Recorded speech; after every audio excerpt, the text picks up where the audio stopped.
Samantala, sinampanan ng Office of the Ombudsman sa Sandigan Bayan ang kasong plunder at 2 counts of graft laban kay Senator Jinggoy Estrada, kaugnay ng umunoy mahigit sa 573 million pesos na kickback nito mula sa maanumalyang flood control project sa bansa.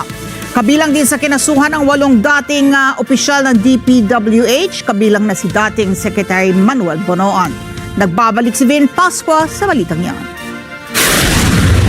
2 taon matapos maakwit sa kasong plunder sa pork barrel scam, muling nahaharap sa kasong plunder at graft si Senador Jinggoy Estrada. Ito'y matapos masangkot o madawit sa anomalya sa flood control projects ng DPWH.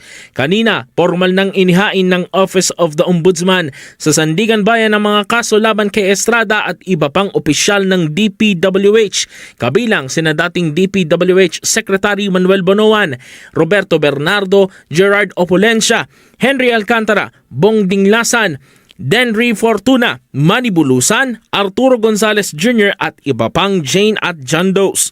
Nag-ugat ang kaso sa naunang rekomendasyon ng Department of Justice o DOJ matapos ang masusing investigasyon hinggil sa mga alegasyon ng bid rigging at pagtanggap ng hanggang 30% kickback mula sa mga proyekto ng pamahalaan. Our evaluation shows that substantial public funds were deliberately funneled into designated infrastructure projects in exchange for predetermined commission fees or kickbacks.